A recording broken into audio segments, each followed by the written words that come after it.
पूर्वावतं चरितं वदामि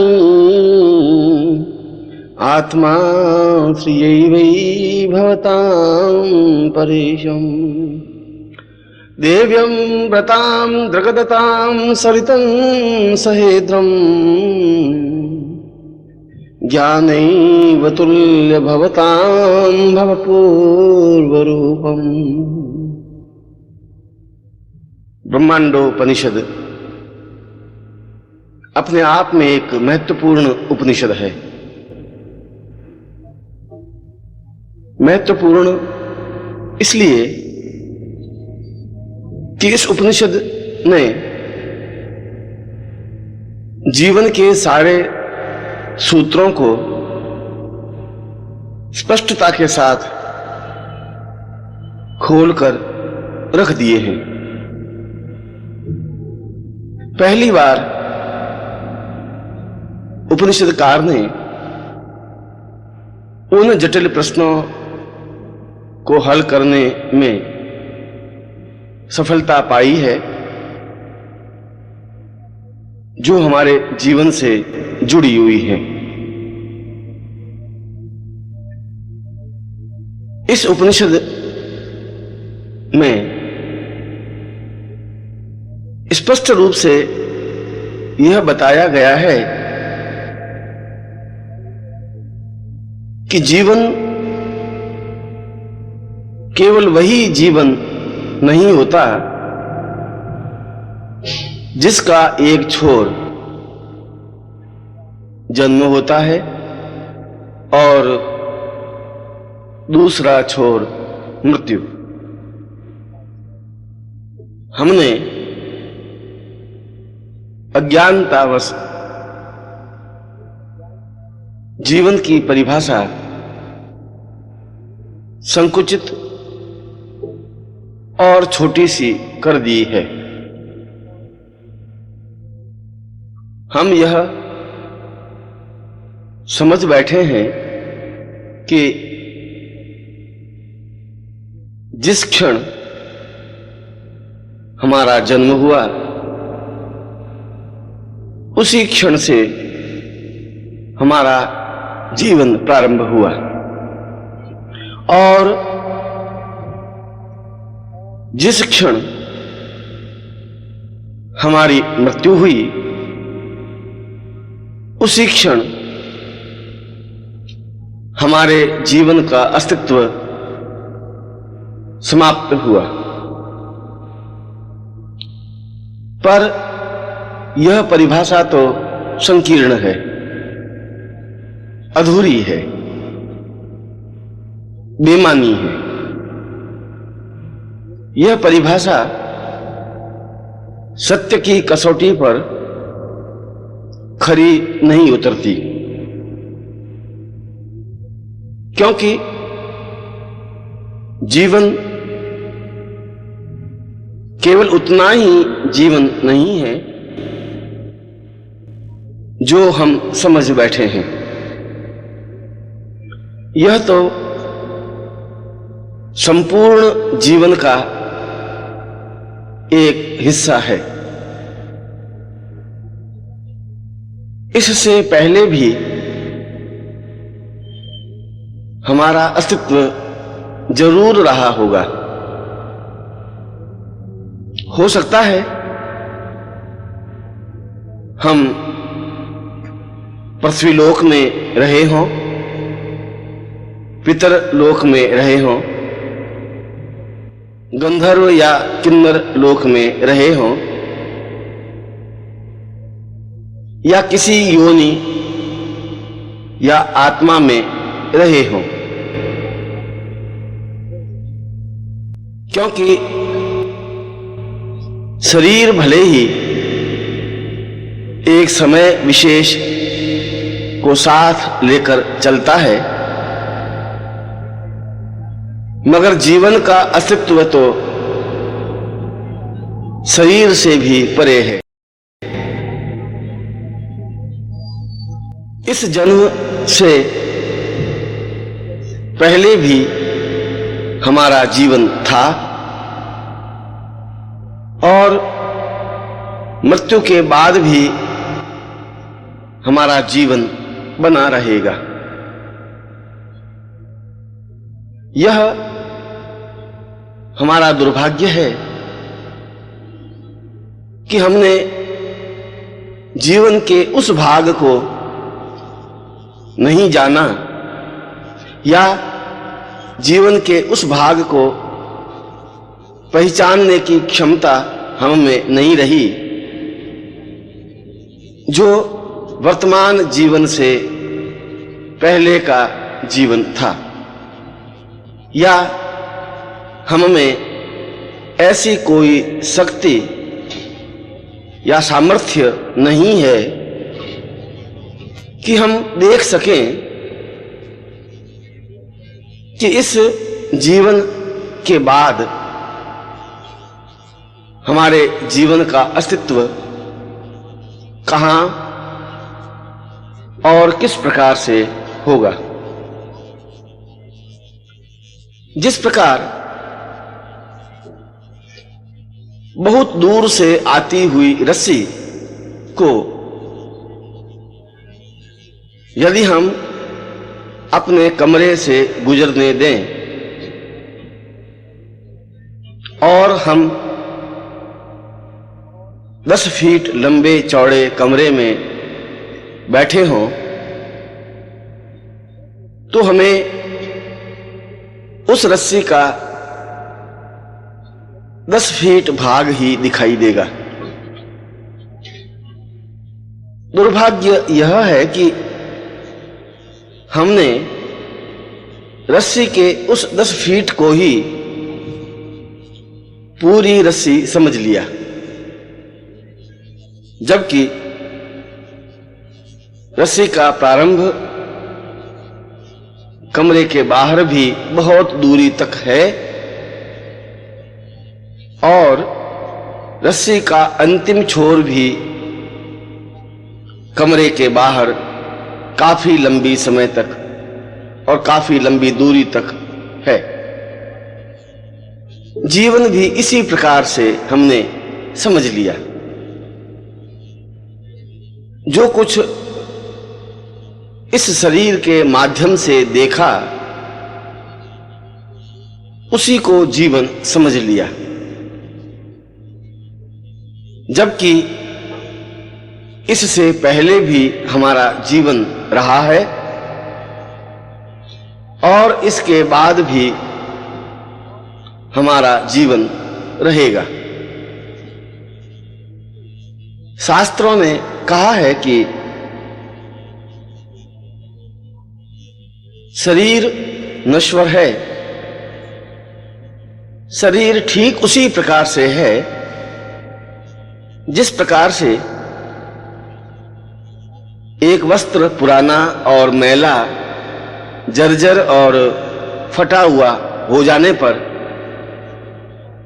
उसे फेंककर नया वस्त्र धारण कर लेते हैं, उसी प्रकार से जब शरीर रुग्ण, कमजोर, दुर्बल और कटा-फटा हो जाता है तो प्राण या जीवन उस शरीर को छोड़कर एक नया शरीर धारण कर लेते हैं। पर जीवन का अस्तित्व तो उस पहले शरीर में भी था और वही जीवन वर्तमान शरीर में विद्यमान है। उस जीवन के घात प्रतिघात, स्वभाव, चिंतन, विचार ज्यों के त्यों इस जीवन में भी जन्म लेते समय आते हैं और उस जीवन का चिंतन, उस जीवन की स्मृतियां, उस जीवन के विचार विनिमय भी इस जीवन के साथ जुड़े होते हैं। पर हमारा यह दुर्भाग्य है कि उस जीवन से संबंधित हमें किसी भी प्रकार की कोई स्मृति या ज्ञान नहीं होता, और इसी वजह से हमने पिछले जीवन को एक अलग जीवन मान लिया और वर्तमान जीवन को ही पूर्ण जीवन चिंतन कर लिया।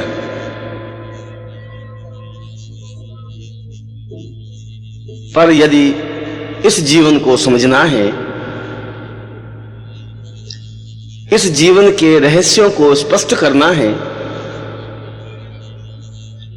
तो पिछले जीवन को भी समझना जरूरी होगा, क्योंकि हमारा वर्तमान जीवन पिछले जीवन का ही एक भाग है। और केवल पिछला जीवन ही नहीं, इससे भी पहले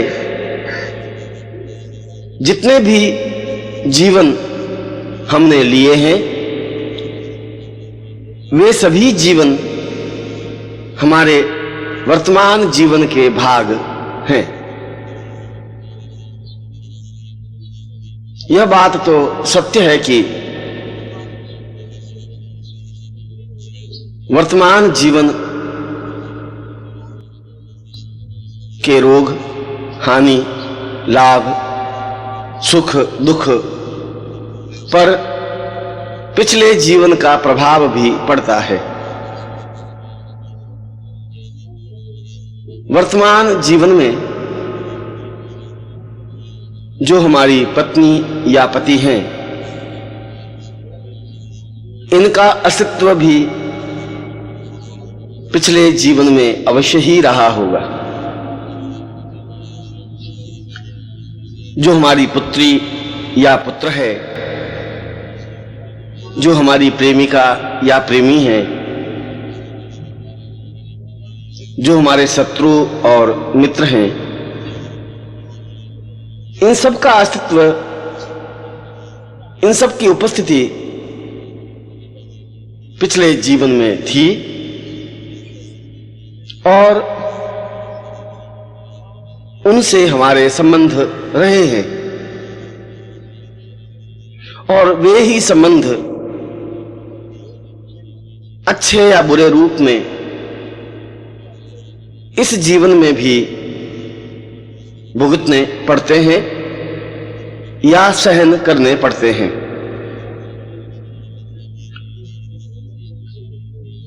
ऐसा हो सकता है कि वर्तमान जीवन में जो तुम्हारी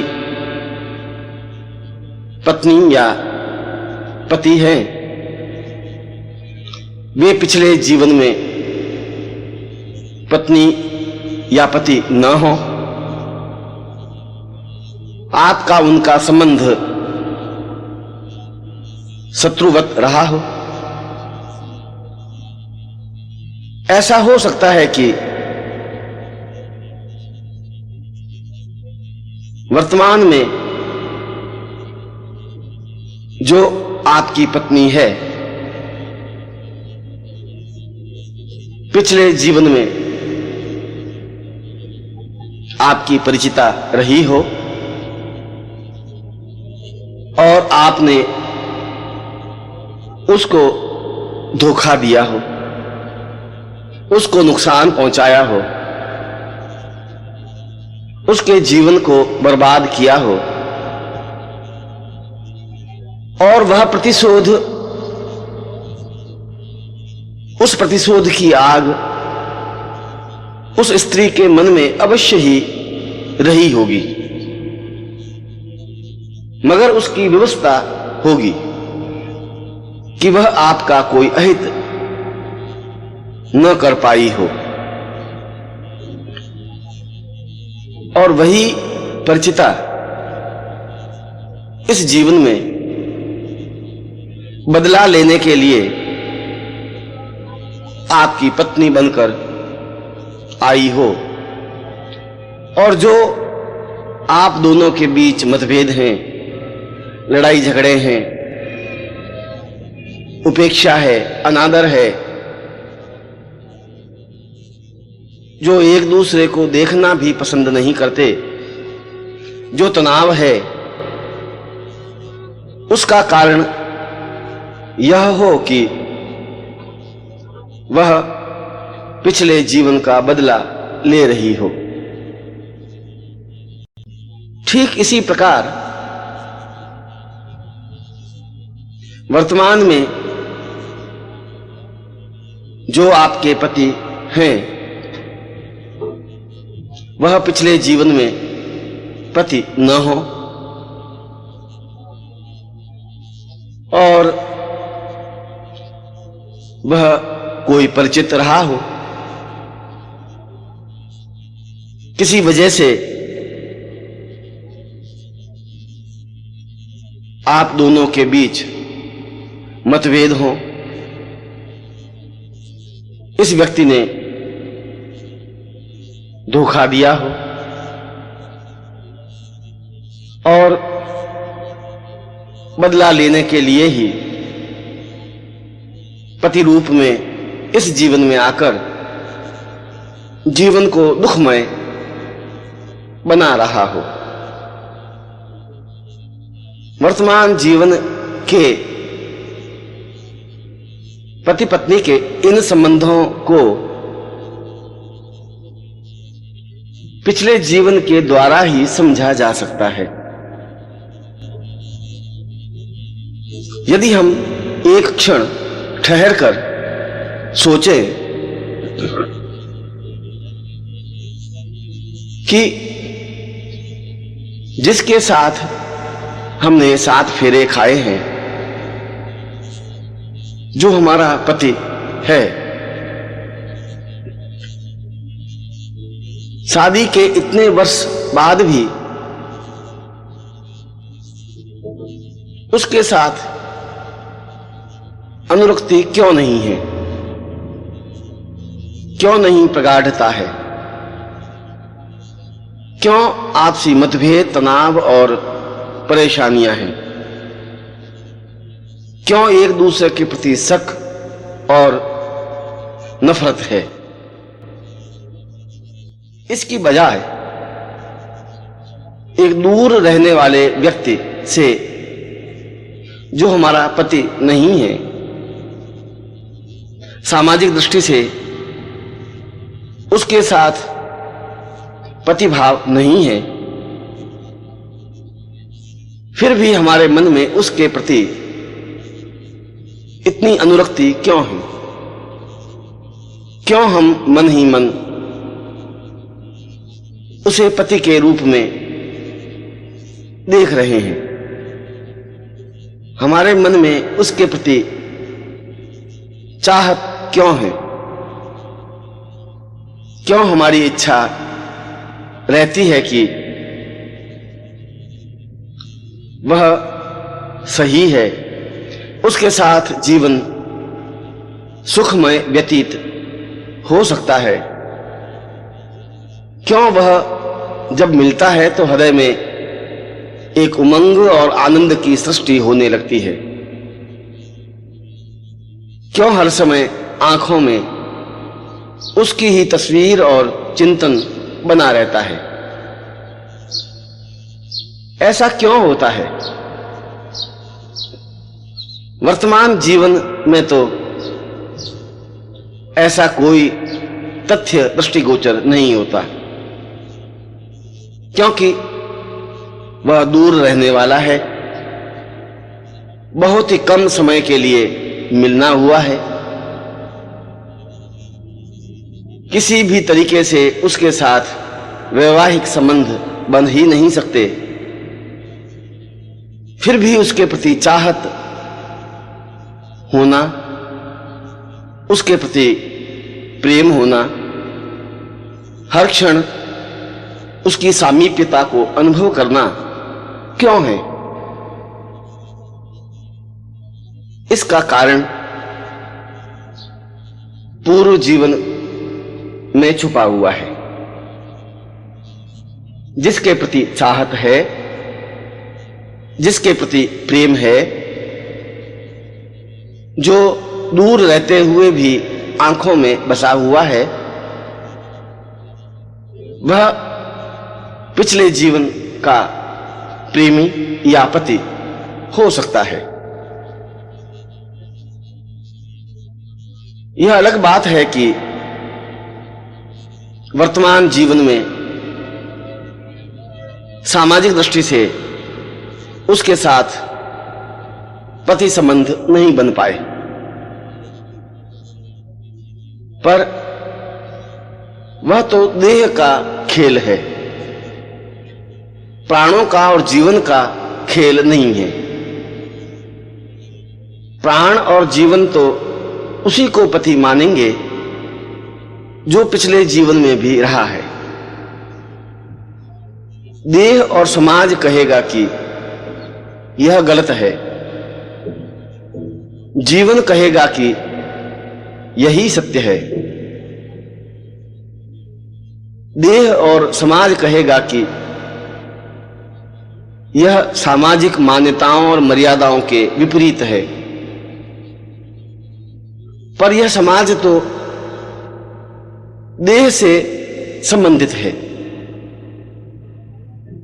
और देह के साथ ही साथ सामाजिक मर्यादाएं भी समाप्त हो जाती हैं। इसलिए जब समाज कहता है कि जो व्यक्ति तुम्हारा पति नहीं है उसके प्रति चाहत नहीं हो, पर जीवन तो उसी के साथ जुड़ा होता है और पूरा जीवन उसके साथ जुड़ा रहेगा। हम चाहते हुए भी उस व्यक्ति के चिंतन और उस व्यक्ति की तस्वीर को आंखों के सामने से धुंधला नहीं कर सकते। मन में मिलने की कसक और हृदय में प्रेम की अनुभूति बनी रहेगी। मन बराबर उसको ही पति मानेगा। लज्जा और सामाजिक मर्यादा बीच में आकर जरूर खड़े होंगे, जरूर बीच में व्यवधान पैदा करेंगे,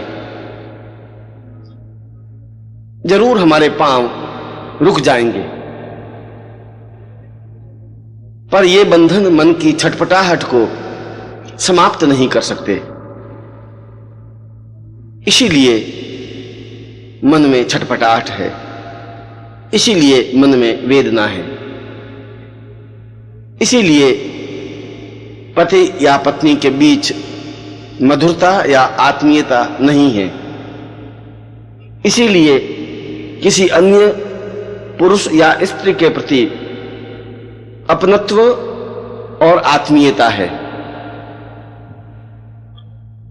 इसीलिए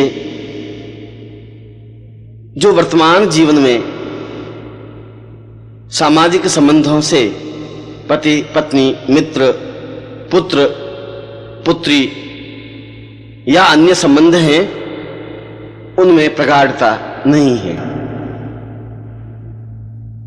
इसीलिए कोई व्यक्ति जिस पर हम विश्वास करते हैं वह धोखा दे देता है। हो सकता है कि पूर्व जीवन में आपने उस व्यक्ति को धोखा दिया हो और इस जीवन में उसने वापस बदला लिया हो। इसीलिए पुत्र सामने तनकर खड़े हो जाते हैं। इसीलिए घर का वातावरण अच्छा और धर्ममय होने के बावजूद भी पुत्री कुमार्ग पर चलने वाली हो जाती है। ये सारे ताने बाने कुछ इस प्रकार के हैं कि वर्तमान जीवन के माध्यम से नहीं सुलझाए जा सकते। हम नहीं समझ सकते कि क्यों हमारे पति पत्नी के बीच तनाव है, क्यों एक दूसरे के प्रति विश्वास नहीं है। इतना परिश्रम करने के बावजूद भी हम क्यों निर्धन हैं, क्यों हम इतने बीमार बने रहते हैं, साधनाओं में सिद्धि क्यों नहीं मिलती, और क्यों दूसरे के प्रति चाहत और आत्मीयता है, क्यों उससे मिलते ही मन में आनंद और प्रेम की लहर सी उठ जाती है, क्यों हर क्षण उसकी छवि आंखों में ही बसी रहती है। ये प्रश्न वर्तमान जीवन के हैं, पर ये तभी सुलझ सकते हैं जब हम इन लोगों, इन संबंधों को पिछले जीवन से देखें। तब हमें सारी स्थिति स्पष्ट हो जाएगी। तब हमें मालूम पड़ जाएगा कि यह पति मेरा पति नहीं है, यह संबंध मेरे संबंध नहीं है। इसके लिए तो हमें उस साधना रहस्य को ढूंढना होगा जिसके माध्यम से पिछला जीवन देखा जा सकता है।